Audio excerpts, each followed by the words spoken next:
Então, nós temos vamos iniciar o item 281, que é a utilidade das evocações particulares. Depois, quando a gente pode ler, comentar alguma coisa, e depois o item 282 é um item bastante extenso, tem 35 perguntas.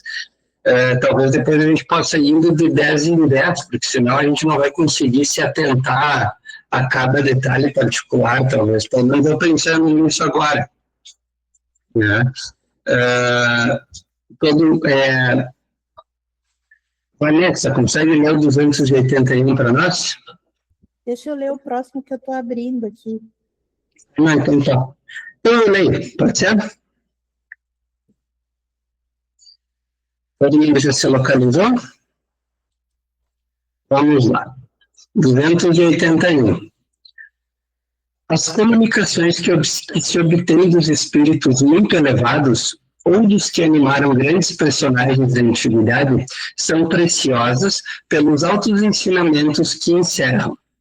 Esses espíritos conquistaram um grau de perfeição que lhes permite abranger muito mais extenso campo de ideias, penetrar mistérios que escapam ao alcance vulgar da humanidade e, por conseguinte, iniciar-nos melhor do que os outros em certas coisas. Não se segue daí que sejam inúteis as comunicações dos espíritos de ordem menos elevada. Delas, muita instrução colhe o observador. Para se conhecerem os costumes de um povo, mistério se faz estudá-lo em todos os graus da escala. Mal conhece quem não o tenha visto senão por uma face. A história de um povo não é a de seus reis, nem a das suas sumidades sociais. Para julgá-lo, é preciso vê-lo na vida íntima, nos hábitos particulares. Ora, os espíritos superiores são as sumidades do mundo espírita. A própria elevação em que se acham os coloca de tal modo acima de nós, que nos aterra a distância a que deles estamos. Espíritos mais burgueses, que se nos revelam a essa expressão, se tornam mais palpáveis às circunstâncias da nova existência em que se encontram. Neles, a ligação entre a vida corpórea e a vida espírita é mais íntima. Compreendemos-la melhor, porque ela nos toca mais de perto. Aprendendo pelo que eles nos dizem, em que se tornaram, o que pensam e o que experimentam os homens de todas as condições e de todos os caracteres, assim os de bem como os viciosos, os grandes e os pequenos, os ditosos e os desgraçados do século, numa palavra. Os que viveram entre nós, os que vimos e conhecemos, os de quem sabemos a vida real, as virtudes e os erros, bem descompreendemos as alegrias e os sofrimentos. A umas e outras nos associamos, e destes e daqueles tiramos um ensinamento moral, tanto mais proveitoso quanto mais estreitas forem as nossas relações com eles. Mais facilmente nos pomos no lugar daquele que foi nosso igual, do que no do outro que apenas divisamos através da miragem de uma glória celestial. Os espíritos vulgares nos mostram a aplicação prática das grandes e sublimes verdades, cuja teoria os espíritos superiores nos ministram. Aliás, no estudo de uma ciência, nada é inútil. Newton achou a lei das forças do universo no mais simples dos fenômenos. A evocação dos espíritos vulgares tem, além disso, a vantagem de nos pôr em contato com espíritos sofredores, que podem aliviar e cujo adiantamento podemos facilitar por meio de bons conselhos. Todos, pois, nos podem tornar úteis ao mesmo tempo que nos instruímos. Há egoísmo naquele que somente a sua própria satisfação procura nas manifestações dos espíritos, e da prova de orgulho aquele que deixa de estender a mão em socorro dos desgraçados. De que lhe serve obter belas comunicações do espírito de escola, se isso não o faz melhor para consigo mesmo, nem mais caridoso e benévolo para com seus irmãos deste mundo do outro? Que seria dos pobres doentes se os médicos se recusassem a lhes tocar as chagas? E aí, pessoal?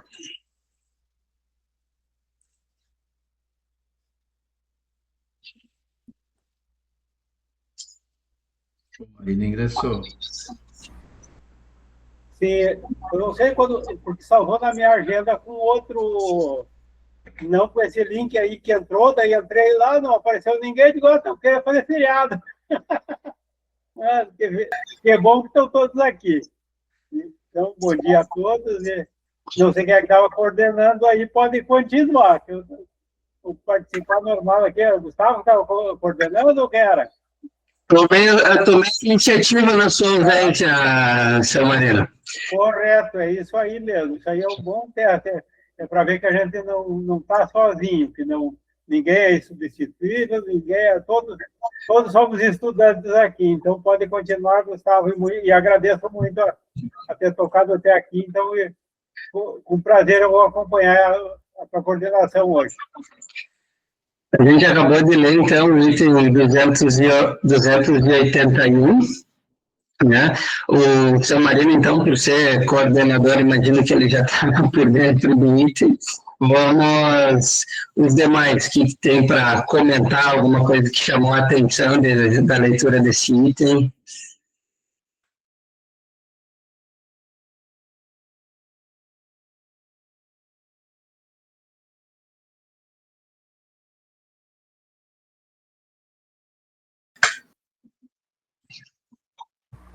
Mais ou menos como introdução ali, a gente vê que ele nos coloca três tipos de comunicações ali, de evocações. Seria, primeiro, ele nos apresentou a de espíritos superiores. Depois, ali, pela metade, ele entrou depois dos espíritos que vivenciam conosco, mais ou menos nesse padrão semelhante ao nosso. E depois encerrou com as comunicações dos espíritos inferiores lá no final, os espíritos mais atrasados, então. E qual seria a utilidade dessas comunicações? No fundo, é isso. O que nós tiramos de útil da comunicação com os superiores, depois daqueles, vamos dizer, medianos, vamos nos elevar um pouquinho, mediano que nem nós, e depois daqueles irmãozinhos mais atrasados. Então, qual é a utilidade que nós temos com a comunicação com cada um deles? O que vocês acham?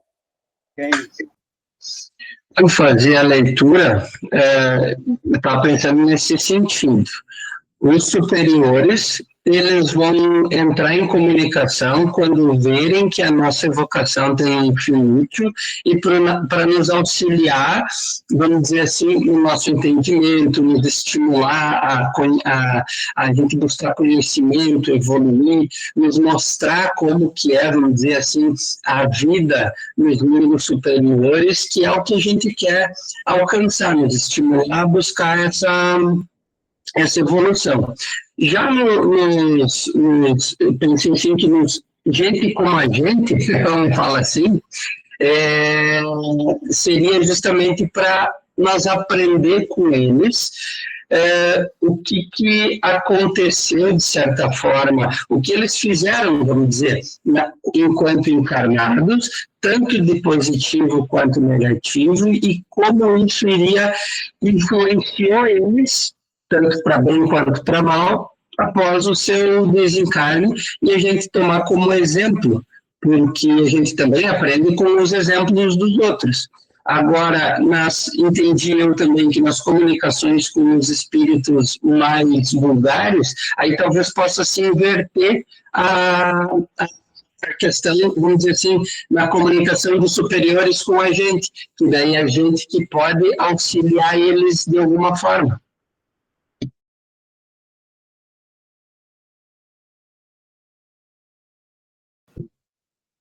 Tinha mais ou menos esse o raciocínio.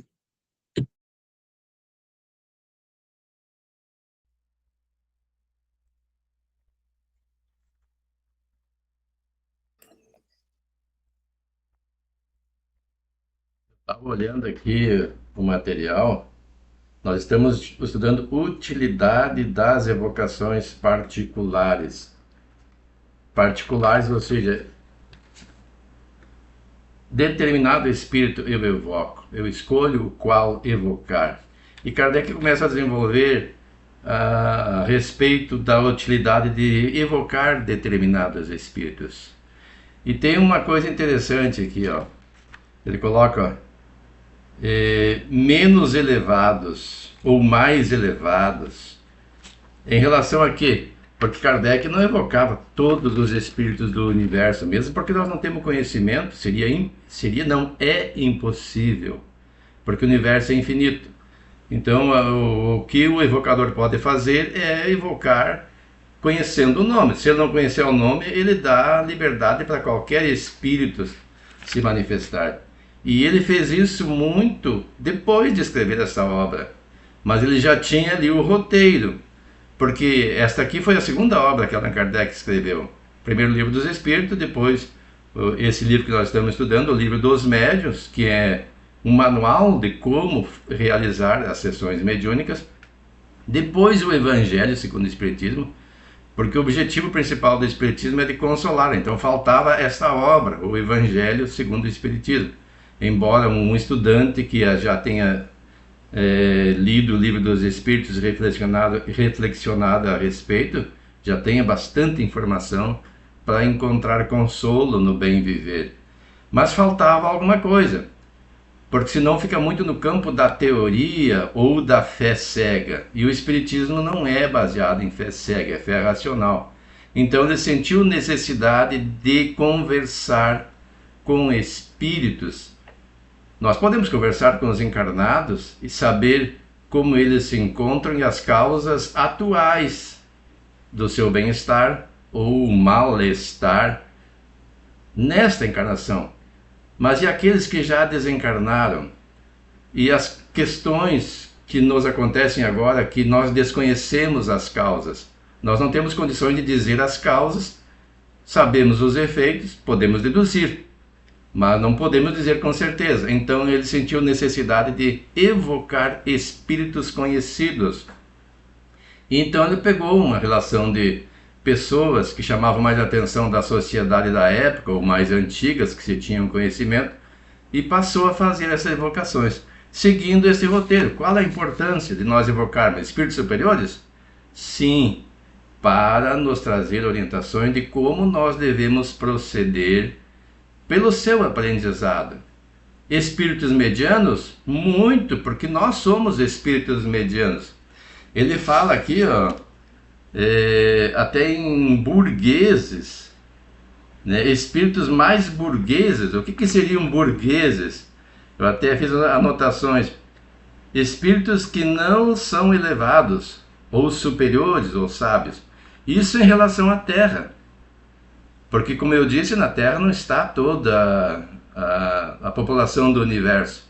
Mas aqueles que estão vinculados à Terra que nós podemos evocar. E aí estariam São Luís e tantos outros espíritos luminares, recentemente Chico Xavier, que nem é conveniente evocar por causa da credibilidade da identidade, né? Mas os mais antigos, no caso dele não tinha ainda a personagem Chico Xavier, mas tinha São Luís e tantos outros e que podiam se comunicar. Espíritos recém-desencarnados naquela época, de autoridades também no campo da religião e que foram reconhecidos como sábios. Então os medianos não são estes, são aqueles como nós, que não somos nem perversos, nem malévolos e nem espíritos exclusivamente bons, né, mas medianos. Sim, eles representam a classe média do mundo espiritual, ligado à Terra. Na época de Kardec, o termo burguês remetia a uma classe média acomodada e sem grandes aspirações intelectuais ou espirituais. Seriam aqueles apegados às convenções sociais, vaidades do dia a dia, e que não buscam o progresso moral e intelectual profundo.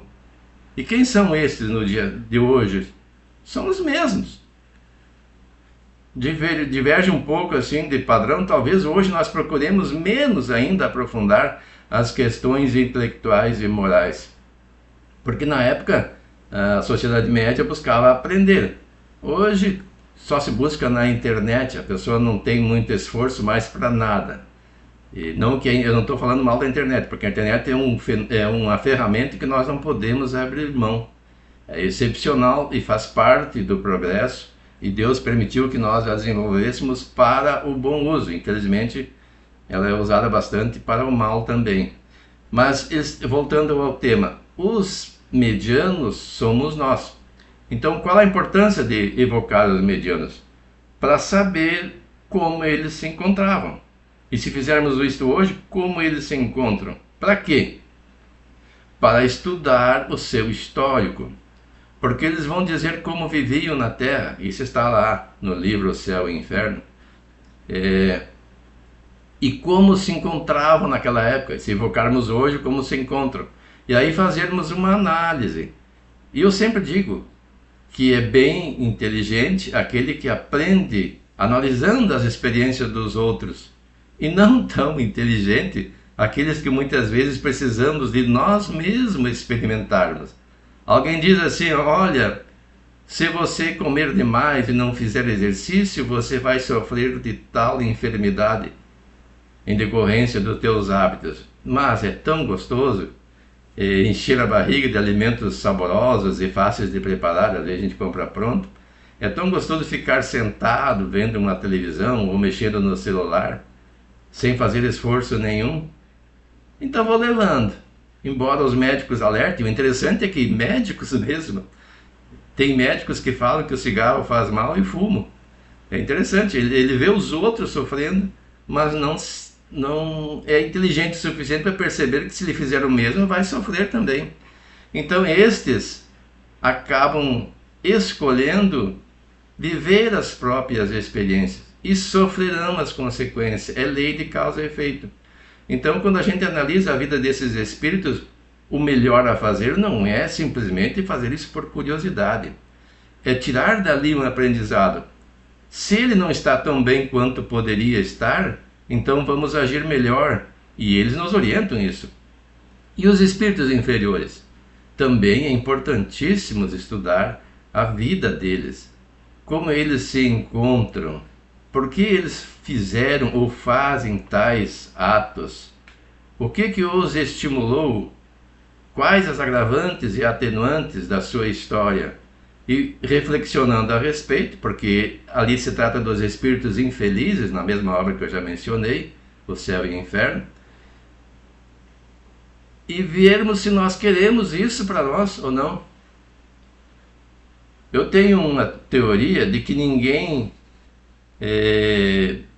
faz o mal pelo mal, claro, a não ser os casos de pessoas com patologias mentais, né, que são os psicopatas, que não têm sentimento. Mas as pessoas prejudicam os outros buscando a sua felicidade, que na verdade é uma alegria momentânea por enganar alguém e conseguir algum benefício. Então, na verdade, conquistando a sua desgraça. E esses espíritos relatam isso. Como eles viveram na Terra, como foi a sua desencarnação, como se encontram naquele momento, ou se encontravam, no caso da obra que menciono, certamente já estão melhores. E então a gente faz a nossa reflexão. Quero o mesmo para mim? Eu quero, quando desencarnar, o mesmo agora, porque se eu começar a agir agora, eu já mudarei o meu padrão vibracional. Já estarei melhor. Essa história de eu vou agir assim para quando desencarnar, no caso dos espíritas, me encontrar num mundo espiritual melhor, ou nos casos dos irmãos protestantes, ir para o céu, para o paraíso, isso não é o correto. O correto é eu me transformar agora e viver melhor agora. Porque se eu estiver fazendo um esforço agora para cumprir com esta meta de conquistar algo depois da desencarnação, eu ainda não estarei naquele ponto ideal para de fato me encontrar bem depois. Eu preciso me encontrar bem agora. Tenho que estar em paz com a minha consciência agora. e não me cobrar no sentimento de culpa dos erros do passado, mas desenvolver sim o arrependimento e me esforçar o máximo possível para não repetir aqueles erros. E ainda vou repetir muitas vezes, senão já seria um espírito puro. Mas cada vez que eu repetir, mais rapidamente despertar e me esforçar mais ainda para não repetir. Fazer daquela orientação de Jesus um hábito, orar e vigiar. Orar para se manter em contato com espíritos superiores e vigiar os atos. Então essa é a importância de nós estudarmos o estado em que se encontram esses espíritos. E depois, por quê? Ele diz aqui, ó, aliás, no estudo de uma ciência, nada é inútil. Newton achou as leis das forças do universo no mais simples dos fenômenos. Ele não disse qual é o fenômeno, mas todos nós sabemos, o fenômeno da queda da maçã, que numa interpretação mitológica diz que caiu na cabeça dele. É quase certo que não foi assim, mas ele observou a queda da maçã e daí deduziu a lei da gravitação, que é que comanda o universo. E ele encerra esse parágrafo aqui, ó, isso foi lá no Newton em 1666, né? Ele encerra dizendo: de que lhe serve obter delas comunicações de espíritos de escola, se isso não o faz melhor para consigo mesmo, nem mais caridoso e benévolo para com seus irmãos deste mundo e de outro? Deste mundo e de outro? Que seria dos pobres doentes se os médicos se recusassem a lhe tocar as chagas? Do que está falando Kardec aqui? Das chagas morais. Ontem eu vi um vídeo de uma pessoa que fala, ele chama o termo de zumbi, das pessoas que estão viciadas em mais diversas drogas nos Estados Unidos. Não vi todo ele porque já era quase 11 horas, deixei para ver o resto hoje. Mas é interessante como vivem aqueles irmãos nossos, em razão de uma prática adotada. Liberar o uso, não reprimir, permitir que as pessoas se degradem, é uma desgraça geral. São verdadeiros zumbis mesmo. E aí, o que fazer? O máximo que as autoridades policiais fazem é lá socorrê-los quando estão quase morrendo, às vezes já estão à porta da morte, fazem ressuscitação, trazem a vida, mas não recuperam aquelas criaturas. E esses espíritos vão desencarnar nesse estado consciencial. Eles têm consciência do que fazem. Alguns, até teve um lá que tinha parado de consumir droga por algum tempo e de repente, por um abalo moral qualquer, ele voltou a consumir. E até o rapaz do YouTube lá, conversou com ele, conversava como nós conversamos entre nós, assim, bem consciente. Aí ele se afastou um pouco, voltou, ele já estava consumindo droga e se transformou numa pessoa sem capacidade de discernimento, não é capaz nem de formar palavras concatenadas, e foi cada vez mais se tornando um verdadeiro zumbi. Outros que ele nem mostrou a imagem, uma droga que usam lá, que começa a corroer o corpo, e eles injetam a mesma droga naquela ferida aberta, diz ele, descreveu, porque não, até por questões éticas não se mostra isso na internet quando o canal é sério. E aí, como tratar desses espíritos? A questão moral. Estes vão ter um processo de recuperação muito demorado e doloroso. Teriam que adotar políticas públicas que às vezes se chocam até com o que nós chamamos de politicamente correto hoje, que tem que ser reavaliado. Permitir que a pessoa se degrade a tal ponto e não fazer nada, porque é um direito da sua liberdade. Até onde vai a liberdade? A nossa liberdade, ela é limitada pela lei de causa e efeito. Então é preciso evangelizar as crianças a respeito das consequências destas questões. Porque quando ele fala aqui, ser caridoso não é simplesmente dar um bem material, porque hoje tem acesso bastante para essas coisas aí. É levar este conhecimento. Claro, se a pessoa necessitar, é obrigação da sociedade socorrê-lo. mas não de forma permanente. O mais importante é curar essas chagas morais que vem crescendo. E por que vem crescendo? As pessoas dizem, não, o mundo está evoluindo. De fato, o mundo está evoluindo. Agora nós temos informações mais velozes.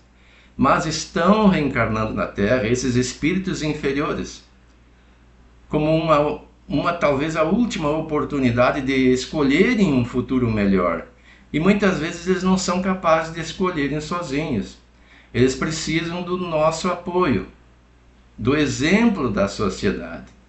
Não adianta, por exemplo, um político lá que dizer em público que combate o comércio da droga, mas vai ver lá na sua vida íntima, ele consome cocaína. Tem tantos assim. Então como é que eu vou combater a venda se eu sou um consumidor? Então começa por pequenos exemplos. E nós, vinculados à doutrina espírita, fazermos uso deste conhecimento para levar a estas pessoas o conhecimento. De que forma?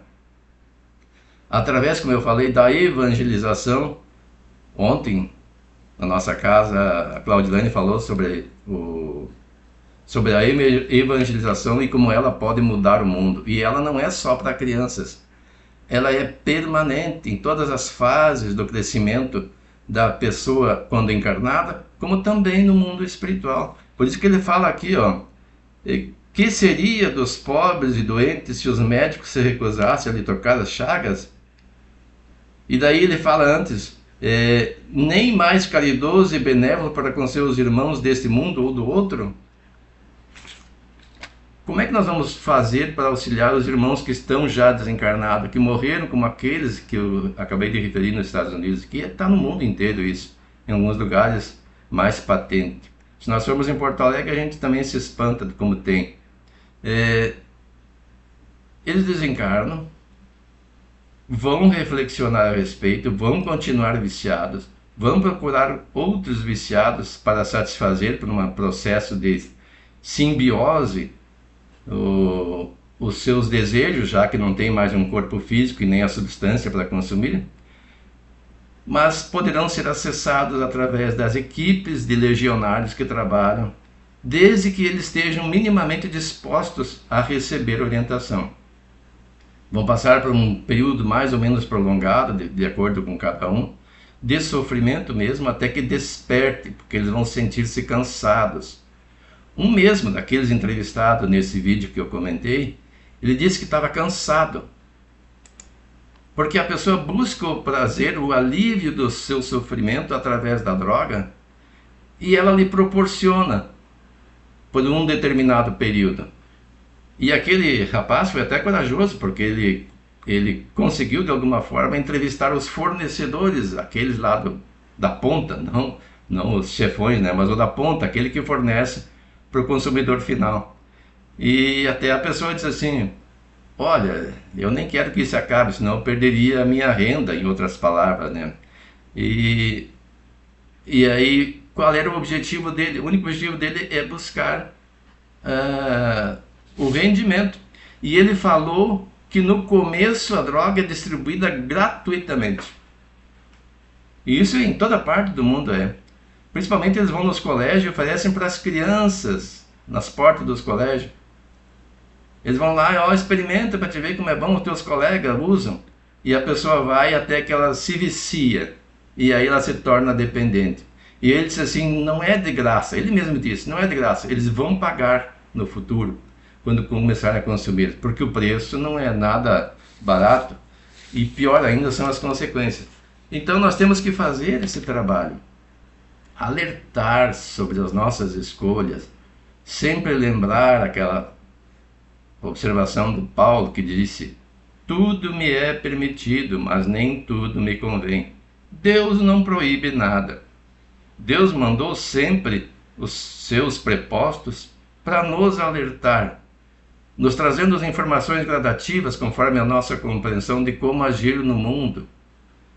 E depois veio Jesus aprofundando essa questão que nós já estamos quase que esquecendo. O Espiritismo vem reavivando, trazendo o Evangelho como Jesus explicou, sem dogmas, sem esconder a verdade, para que nós percebamos como funciona a lei de causa e efeito. E através dessas evocações, Kardec já nos trouxe o suficiente lá em esse livro, O Céu e o Inferno. Mas se alguém pretender fazer ainda, que faça com o mesmo propósito que Allan Kardec fez. Trazer informações úteis para nós, de qualquer patamar evolutivo dos espíritos que venham se comunicar.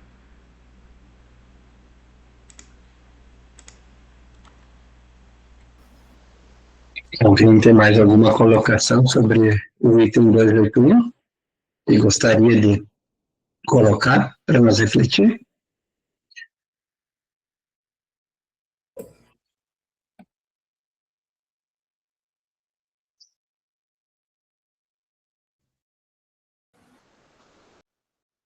Acho que vamos seguir, então, para o item 282.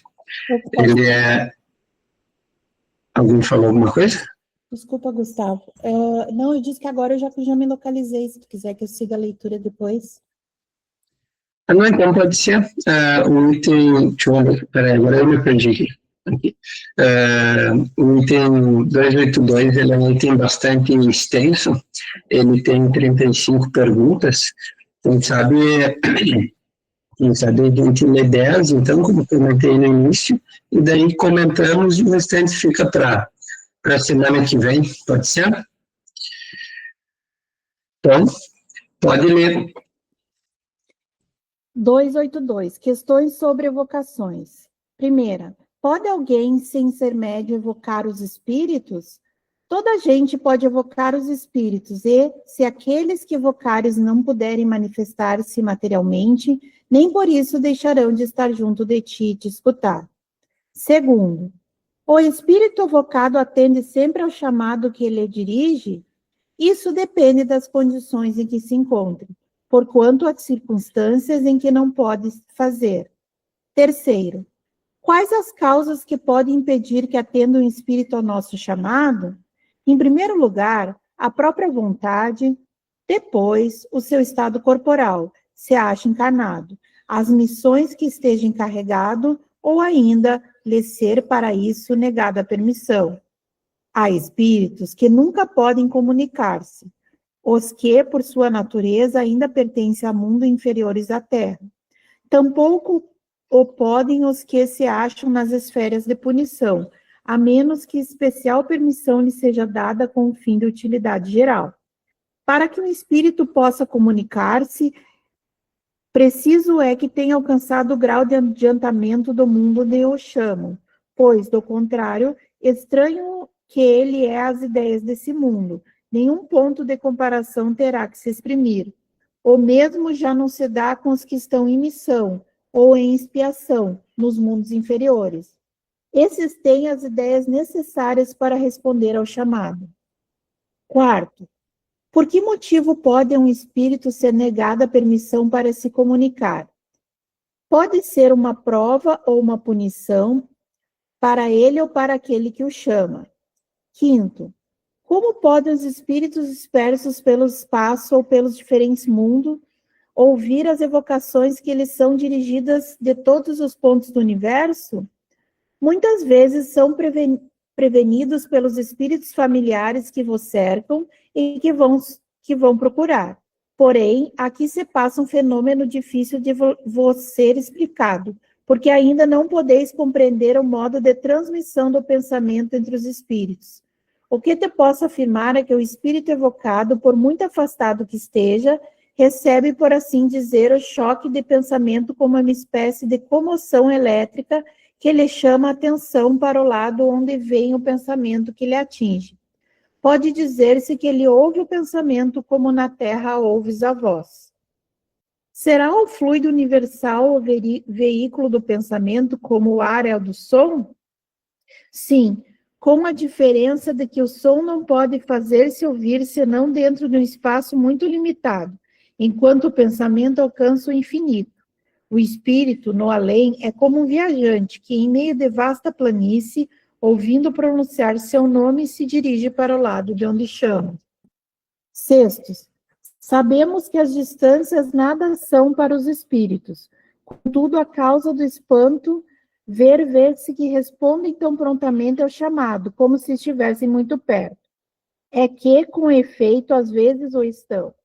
Se a evocação é premeditada, o espírito se acha de antemão prevenindo e frequentemente se encontra no lugar onde vão evocar antes que o chamem. 7º, dar-se-á que o pensamento do evocador seja mais ou menos facilmente percebido conforme as circunstâncias? Sem dúvida alguma. O espírito é mais vivamente atingido quando é chamado por um sentimento de simpatia e bondade. É como uma voz amiga que ele reconhece. A não se dar-se isso, acontece com frequência que a evocação nenhum efeito produz. O pensamento que ele desprende da evocação toca o espírito. Se é mal dirigido, perde o vácuo. Se dá com os espíritos que se dá com os homens. Se aquele que chama-lhes é indiferente ou antipático, podem ouvi-lo, porém, as mais das vezes não atendem. 8º, o espírito evocado vem espontaneamente ou constrangido? Obedece à vontade de Deus, isto é, a lei geral que rege o universo. Todavia, a palavra constrangido não se ajusta ao caso, porquanto o espírito julga da utilidade de vir ou deixar de vir. Ainda aí, exerce o livre-arbítrio. O espírito superior vem sempre que é chamado com fim útil, não se nega a responder, senão a pessoas pouco sérias que tratam dessas coisas por divertimento. 9º, pode o espírito evocado negar-se a atender ao chamado que lhe é dirigido? Perfeitamente. Onde estaria seu livre-arbítrio se assim não fosse? Pensai que todos os seres do universo estão às vossas ordens? Vós mesmos vos considerais e... Dá licença, filha. Chegou minha filha aqui. Olha, desculpa. Que é banana. Gente, eu vou parar no 9, tá? E aí a gente segue.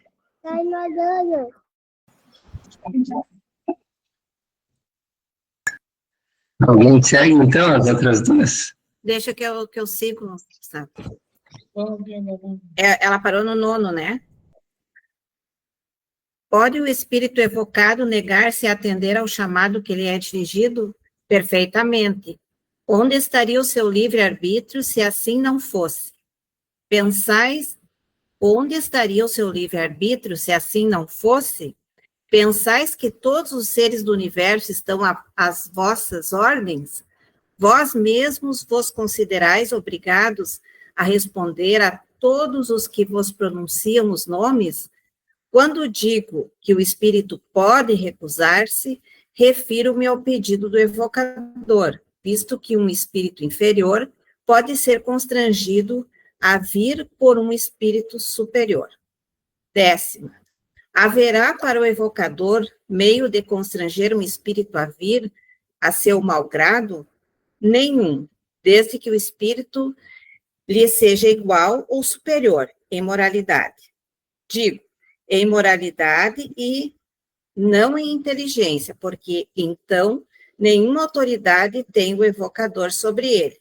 Se ele é inferior, o evocador pode consegui-lo, desde que seja para bem do espírito, porque, nesse caso, outros espíritos o secundarão. Item 279. Então, aqui o Kardec começa a fazer várias perguntas justamente para exemplificar, né, a utilidade dessas evocações. Conseguimos entender, pelo menos do meu ponto de vista agora, enquanto a gente lia, que vai sendo complementado de acordo com tudo que a gente vem estudando desde que começamos a estudar o livro dos médiuns, que o objetivo final sempre vai ser a utilidade dessa evocação. Se é de auxílio, os espíritos superiores podem nos auxiliar, mas, ao mesmo tempo, se sentirem alguma utilidade, o nosso objetivo não sendo elevado, eles não vão nos responder, e a gente pode estar abrindo margem para outros que podem ter a vontade aquela de se comprazer, de enganar, de prejudicar, enfim. O que vocês acham? Então, a mim me pareceu que esse questionário aqui, ó, ele nos serve como um exercício de fixação, porque essas questões e resposta é tudo que a gente estudou no capítulo até aqui. Só que agora de uma forma diferente aqui, como perguntas e respostas, eles vêm naqueles pontos importantes ali. Eu tenho como exercício de fixação para a gente repassar o que foi dito, mas de uma forma agora de questionário.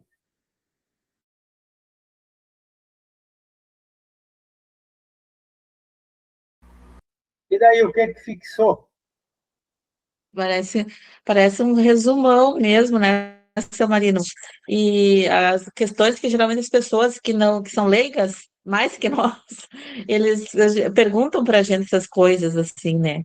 Por que por que alguém sem ser médio evoca os espíritos, etc.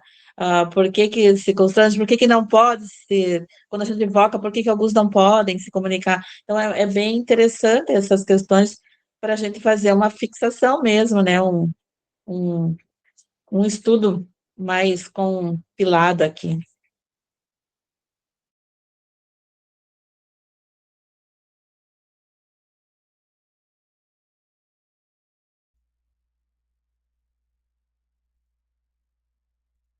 Kardec sempre usou a técnica de ir do simples para o complexo, de uma forma didática, como se faz num colégio. Você não pode lá no fundamental entrar ensinando os alunos sobre conceitos de física quântica, por exemplo. Nós temos que começar pelo alfabeto. Então ele vem crescendo. Para nós, às vezes, parece repetitivo, parece uma forma de revisão. É um aprofundamento. Tudo que você avança, você olha alguma coisa que você já viu e avança um pouco mais. Aqui ele está tratando das questões sobre as evocações. Porque todo mundo que vai entrar num campo desses, e nós reforçamos que já não é uma prática comum, são raros os grupos que fazem evocação de forma contumaz, geralmente se faz em casos excepcionais, nos grupos que estão trabalhando para socorrer os espíritos inferiores. Se abre campo para manifestação de forma livre. E havendo necessidade de uma orientação de um espírito elevado, ele vai se manifestar. Se naquele momento o mais útil é socorrer os necessitados, que é o mais comum de acontecer, vai ser permitida a manifestação deles. Mas a primeira pergunta é: pode alguém sem ser médium evocar? Pode, e nós evocamos diariamente. Não dizendo assim, manifeste fulano de tal. Mentalmente, quando eu lembro de alguém que desencarnou, que eu fixo o meu pensamento naquela pessoa, o simples fato de reviver lembranças agradáveis ou desagradáveis com aquela pessoa, vai fazer com que o meu pensamento de alguma forma reflexione no campo mental do desencarnado e ele pode ou não vir ao nosso encontro. E a questão é, ele vai ter meio de manifestar sua presença? Se for uma sessão mediúnica que tem um médium próprio para esse tipo de comunicação, ele vai falar através do médium. Às vezes a pessoa está participando da sessão mediúnica e não está evocando verbalmente, mas mentalmente está pensando naquele espírito. E de repente acontece a manifestação dele. E a pessoa fica pensando, como é que pode que isso aconteceu? Mas aqui ele está tratando realmente da evocação verbal. E geralmente quem evoca é o evocador, que não necessariamente seja o médium, porque o médium vai estar ali para dar a comunicação. Ele não vai estar em perfeitas condições de evocar, salvo o melhor juízo. Porque eu particularmente não participei de sessões exclusivas de evocação. Mas no meu entendimento, baseado nas obras básicas, tem o evocador e tem os médios aptos para isso. O evocador não precisa ser médium. O ideal é que nem ele dê passagem. Mas, como eu disse, ele pode estar ao nosso lado. E às vezes não se manifesta. Mas quando eu tenho esse pensamento vicioso, num sentimento até de perda de alguém, e o espírito não está bem, e o mesmo que esteja razoavelmente equilibrado, ele pode se perturbar também, e estando ao nosso lado, criar perturbação no lar. Então existem fases da vida em que a pessoa precisa ser liberada para prosseguir. Um pai, mais uma mãe, que se apega muito ao filho, tem dificuldade de mandar o filho para a escola, fisicamente, porque vai ficar distante, principalmente nos dias de hoje, que as pessoas nos apegamos muito aos entes queridos e alguns até a objetos. Mas é preciso que ele fique um tempo lá, depois ele volta para casa. Numa próxima encarnação nós podemos encontrar com esse espírito, poderemos nos encontrar no plano espiritual também, porque a nossa família no mundo espiritual é muito grande, nós não temos ideia. Outras coisas importantes: quais as causas que podem impedir o seu chamado? Então tem pessoas que querem saber notícias de um parente.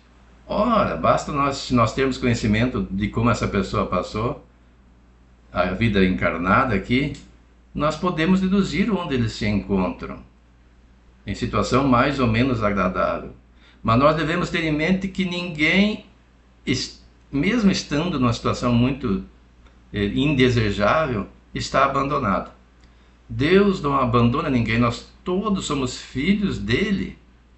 E ele nos ama a todos, indiferentemente. Ele não condiciona o seu amor. Ele entende os nossos equívocos como causa da ignorância ou da má vontade em seguir as orientações do Evangelho de Jesus. Estabeleceu, é claro, a lei de causa e efeito. Ele não exime ninguém da sua responsabilidade, mas está sempre pronto a nos auxiliar quando nos arrependemos e queremos nos melhorar. Então vamos orar por esses irmãos nossos. Se eles estão bem, de uma forma feliz pelo que já fizeram aqui, agradecendo pelo tempo em que conviveram conosco, que nos deram o prazer da sua companhia, e pedindo para que eles também nos recebam festivamente quando nós desencarnarmos, como nos receberam, se são os nossos pais, se são os nossos antecessores. E se filhos, para que estejam lá solícitos e alegres quando também nós partirmos. Esse é o nosso trabalho.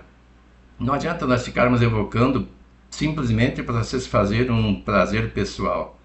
A evocação que Kardec recomenda aqui é aquela de fim útil. Então, alguns espíritos poderão não se comunicar, devido ao estado em que se encontram. Então, não adianta nós ficarmos ansiosos. Eles podem estar em missão, quando é um espírito superior, não vai abandonar a sua missão para atender ao capricho de um ente querido que está aqui saudoso na Terra. E se for um espírito sofredor em ambientes muito de grande sofrimento, ele pode estar até com a mente meio perturbada, que não é nada útil à sua comunicação. Então não é permitido. E também por várias outras questões que nós não temos tempo de aqui aprofundar. Vamos ver mais adiante aqui. E por quê que às vezes é impedida? Pode ser uma prova ou punição. Prova na nossa confiança. Nós, os espíritas, que já estudamos a respeito da lei de causa e efeito, da reencarnação, nós temos bastante conhecimento. Não precisamos sofrer pela separação física de um ente querido. Isso para nós é uma prova. Nós temos a teoria. Então eu vou ser colocado em prova com a morte do ente querido? Não, é que ele está na nossa família e se constitui para nós numa programação reencarnatória passar por esta experiência. Eu digo que já aprendi, mas eu tenho que demonstrar para mim mesmo. A gente faz um exercício. Nós temos pessoas que nos amam e que estamos aqui encarnados. Nós temos que trabalhar com a possibilidade, eu ou ele ou ela, um de nós vai partir antes. Normalmente é assim que acontece. Como eu vou me sentir? Então eu tenho que trabalhar estes sentimentos, para que quando aconteça, e isso vai acontecer, eu esteja melhor preparado. Isso não quer dizer que eu vou ficar insensível.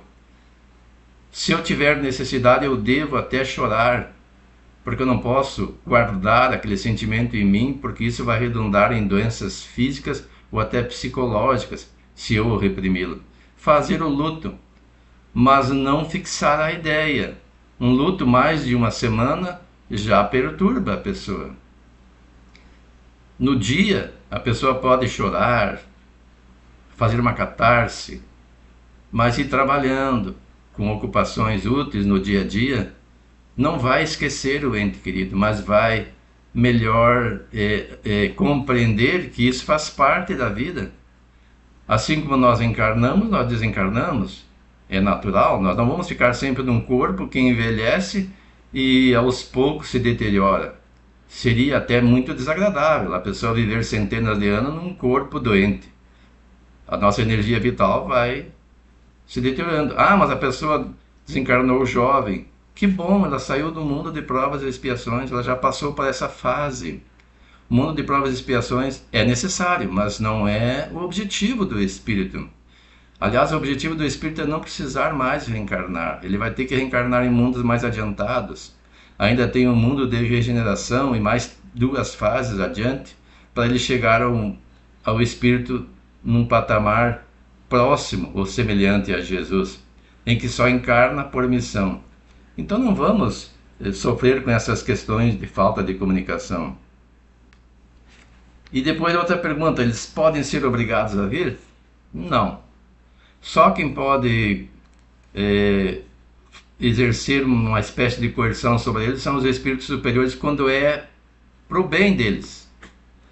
Porque às vezes o espírito é tão recalcitrante, tão rebelde, que ele passa séculos, até milênios, nas regiões espirituais inferiores, em extremo sofrimento, por orgulho, por rebeldia, e sofre muito. E aí até por intercessão dessas orações, que eu digo que é interessante não, que é preciso que nós façamos, por caridade mesmo, em benefício daqueles que sofrem, que nós conhecemos o seu passado. Forças espirituais, ou seja, organizações, podemos dizer assim, de espíritos que trabalham, por exemplo, os servos de Maria que trabalham em benefício do suicida, vão lá e preparam o resgate daquele espírito. E muitas vezes ele está numa condição tal que ele não tem condições nem sequer de perceber a presença dos espíritos superiores, devido ao seu padrão vibracional muito denso. Então ele é trazido através de uma comunicação mediúnica para o nosso padrão vibracional, ou pelo menos mais próximo do nosso, que é humanizado, e que lhe é mais fácil compreender ou sentir e perceber, e ali ele recebe a orientação da necessidade do seu arrependimento e de aceitar o socorro que lhe é estendido naquele momento. Que às vezes ele não entende, ele nem percebe que tem pessoas ao redor dele tentando recuperá-lo. E aí ele se aceitar, preparado para o resgate. Então, nesses casos, pode haver quase que uma coerção, mas é em benefício dele. Seria como eu estava há pouco falando daqueles viciados que estão no mundo inteiro, em que politicamente, da forma correta, né, que dizem aí, né, correta entre aspas, né, forma politicamente correta, não se deve forçá-lo a uma internação, ou seja, uma internação compulsória. Mas será que é o melhor? Eles estão em condições de decidir? Será que não seria interessante orientá-los quando forçar, porque eles estão sob efeito da droga? Então a pessoa pode impedir que eles façam uso por um certo tempo para voltar a um mínimo de consciência e orientá-los a respeito se aceitam ou não. Seria como uma comunicação mediúnica.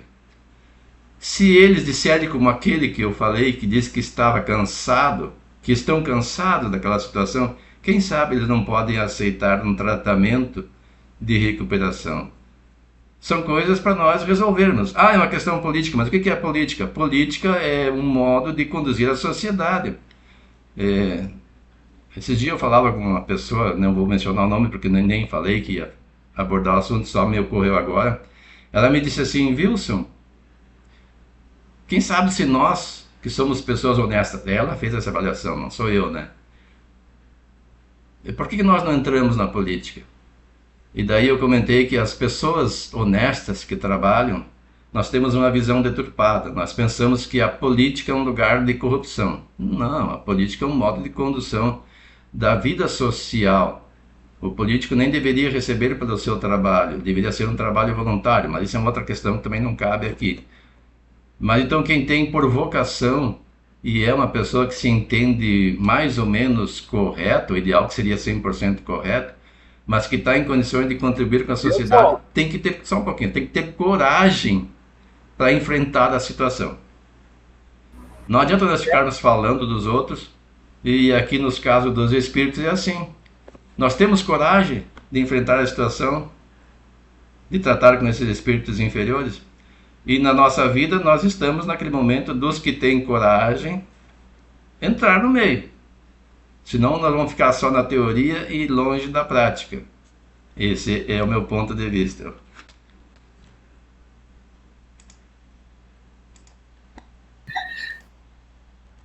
Então, como a gente começou um pouquinho depois, estamos terminando um pouquinho depois agora, vamos encerrar hoje a nossa reunião.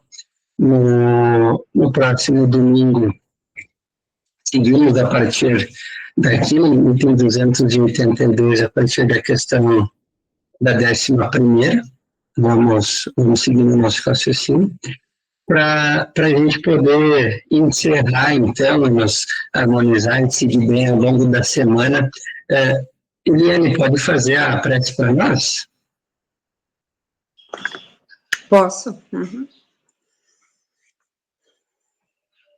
Então, agradecidos a Deus, a Jesus, a espiritualidade amiga, por todos esses conhecimentos que resume que nós precisamos, tudo é para o nosso aprendizado, seja a comunicação com os espíritos superiores ou inferiores, ele traz a nossa reforma íntima, traz os exemplos a ser seguido do que fazer e do que não fazer.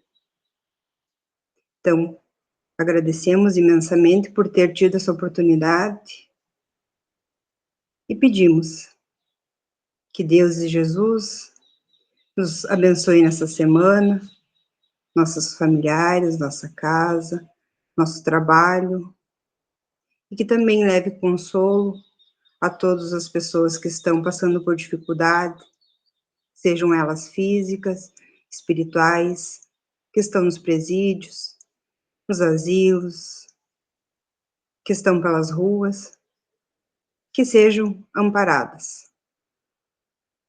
Pedimos também pelos colegas que não puderam participar no dia de hoje, que também sejam abençoados, também sejam atendidos.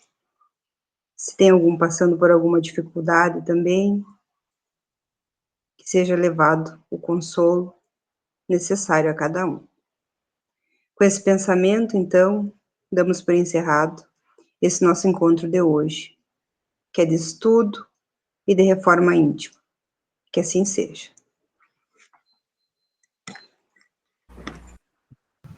Que assim seja. Boa semana a todos. Bom domingo, pessoal. Obrigada igualmente. Boa semana a todos. Pessoal, tchau, tchau. Tchau. Tchau, bom domingo.